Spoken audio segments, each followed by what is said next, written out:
All right, good morning, good evening, good afternoon. Ladies and gentlemen, citizens of YouTube, Pastor Dowell here. Well, set the record straight.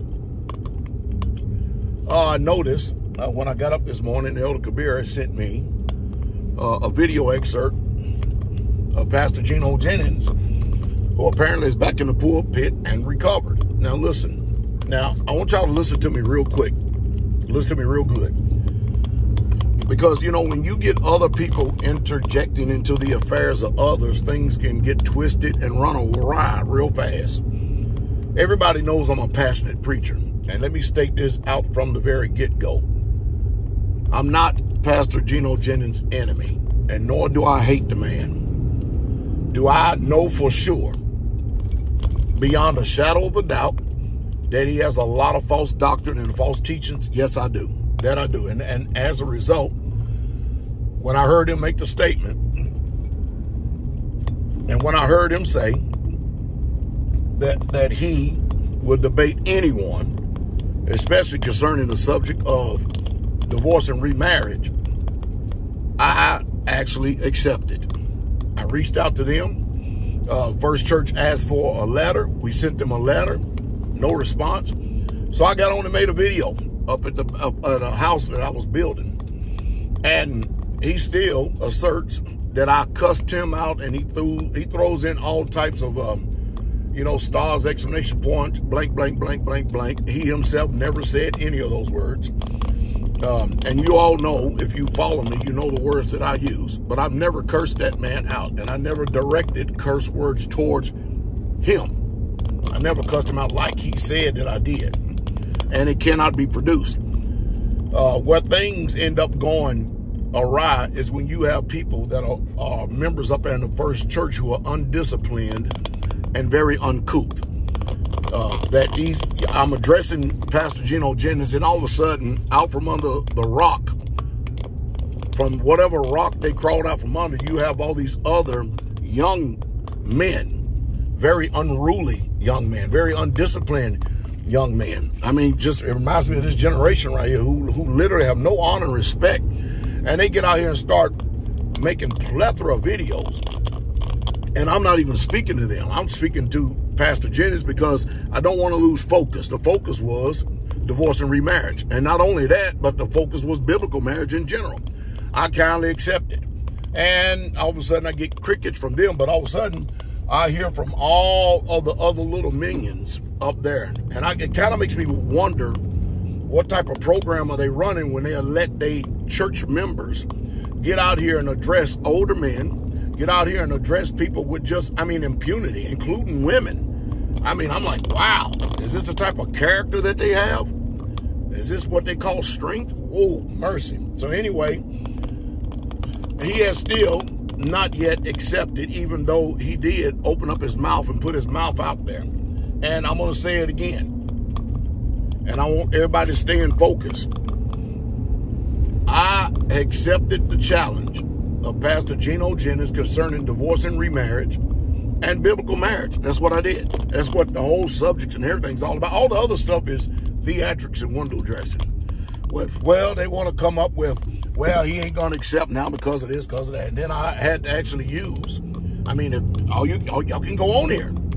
Look at some of the professional moderated debates that Pastor Dowell has been in, and see if any time have you ever seen me in those platforms ever be uncouth, unhinged, or less than professional. So basically they have no wiggle room for anything. I'm calling them on their doctrine because, listen, it's nothing personal. He says he's preaching the truth, and there are a lot of people out there that listen to this that don't know the Bible as well as him or I. And I assert that he doesn't know the scriptures better than I do. And that's not to say anything one way or the other. It's just the fact is that I've had many people that was a part of that organization or has been baptized by the organization, has since then been set free by the truth of Jesus Christ, of what the scriptures literally say. And that's what this is all about. And so anybody that tries to come and bring distractions or anything other than that, it's all just a ploy and attempt to make sure that the work gets frustrated and it never happens. And I still have the door open still to this day. So now that he's all healed up and he's there, yeah. And hey, listen, when I said that we pray for him, I told you I don't wish that on no one. Now, again, you have to listen very closely because people can twist and warp messages. They can distort intent over and over again. Pastor Jennings admits that he took the jab a couple of years ago. Hey, that's fine. I told my people, nope, not at all. And then, since then, have y'all all looked at the news and see what has really happened for all the people? It's just not looking good for all the people that took it as opposed to the people who didn't. And of course, it's crazy how easily we can be so manipulated and pushed by the system of today and not use self-autonomy. So my debate still stands. And we hope that they can actually check these unruly, rebellious young people that they have up there that actually think that they can stand on the same platform and speak to me, an elder and man. It's just sad. If they do that with me, they would do that with anybody up there. It's just all, I guess it's just part of this generation right here. It really, truly is. But if you notice, you don't see women out there straightway chiming in or making any comments, any way, shape, fashion, or form in reference to this. No, we run a pretty nice, tight, family-oriented, disciplined ship over here. And they know their place. Men know their place. Myself and Elder Kabir and the elders have been the ones to address this. There may have been a couple of other people who are not even affiliated with us that may have chimed in on this. And of course, some people say that they chime in or not. And again, I understand that everybody wants to weigh in on this because as some have phrased it, they called us two heavy hitters. Well, I just think we're coming from two different perspectives, two different backgrounds, but not only that, and it's not an Old Testament or New Testament thing. I tell you, like I said before, the book is one book. And if you want to know from the book what it says about what is the New Testament, the prophet Jeremiah explains it to you. It's these laws written on the tables of your heart. Other than that, they didn't change anything from what the law and the prophets have already said. And this is the deception of the day, is when you're trying to sit up and tell people that the perfect creator, Yahweh Elohim, has changed when he hasn't changed. He clearly tells you he doesn't. And then they assert that he has something is sincerely wrong. It really, truly is. Something is sincerely wrong. So rather than people getting in all their emotions, getting very passionate about a person, you should actually open up that book, hear both sides, and then make an informed decision. Because I realize, believe me, I know what this world is. When people are fond of a man or fond of men or something like that, they're going to pretty much stick with them regardless of what the book says. I don't teach the people over here Straitway that. I teach them, listen, you always check out things before and after. You make sure that proper interpretation is there. Look behind the words that are presented to you in English, because you know just as well as I do that the penmanship of the scribes has been in vain, and they have twisted and warped and distorted intent. Listen, the Bible is an Eastern culture book that the Israelites. The Bible is not written to Christians. Yahweh Elohim did not deliver Christians out of Egypt. There are no stories told about Christians or the history of Christianity in the scriptures. That comes from the Roman Catholic Church. And I'll end it on this. And so when I started talking to all these Sunday keeping first church goers, I'm stating facts, historical facts, that you're nothing more than Catholics following the Roman Catholic Church. Because there's nothing in the whole of the Bible or the scriptures, I can show you right there in the New Testament, that the Sabbath has ever been repealed, abrogated, or done away with. It never has. Never, ever has. So what is going on? Well, the Sabbath day just have to be a test of obedience. That's what it is.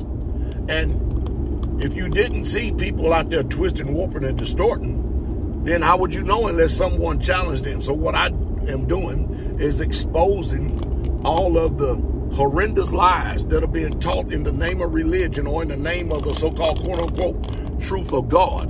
Well, the truth of God, what God is that? Because God or I'm going to make a definitive statement here by defining who he is. His name is Yahweh. And he has that truth, that one truth.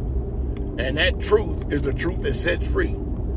And just because you give yourself a name of the truth of God, we give ourselves the name, Straitway Truth. We name it that because it's the true straight way. But nevertheless, hey, we should be able to come together and we should be able to have vigorous discussion and debate. But I realize it's not going to happen. My elders had already told me from the very beginning he ain't going to do it. And I still don't think they're going to do it. Sure would be nice, though.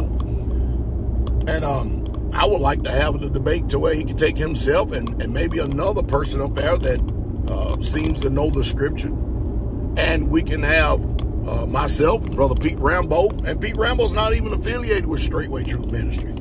And he can have him. And matter of fact, Williams can do all the reading for both sides. Man, no difference to me. But when you start testing everything, that's when you really, really, truly know what manner of spirit you are of.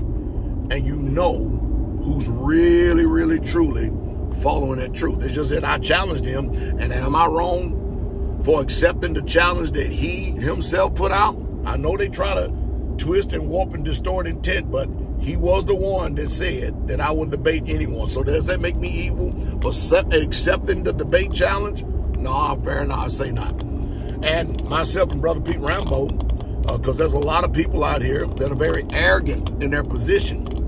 They really, truly believe that they're preaching the truth. You got a lot of so-called, I'm going to say Christian scholars. They're not biblical scholars, Christian scholars. And that's a whole total different mindset in itself. That believe that they're teaching the truth using our book, the Israelites book. It's our history, it's our family, it's our culture. And so they get out there and they levy a lot of charges. They say a lot of things. They really, truly do. Only to speak to a certain demographics of people and an audience of people to never be challenged. So I guess the people have a choice and decision to make of themselves. Are you a man and woman of truth? And if you do, listen, find error in my teachings and then give biblical passages and own it. If you're going to do videos about the error of my teachings. Don't go out there and do like a lot of these women and these males out there that character assassinate. Begin to, dodge the question and the issue as a whole because they can't answer. They just simply can't answer. And so and then they take video clips and just misrepresent and twist and warp the intent. They do this. So check things out for yourself. Remember, you only got one life to live. And I don't know how much more fair and balanced and how much more honest I can be in this. Prove all things, hold fast to that which is good. And it still remains that if he does not accept this debate challenge, then guess what?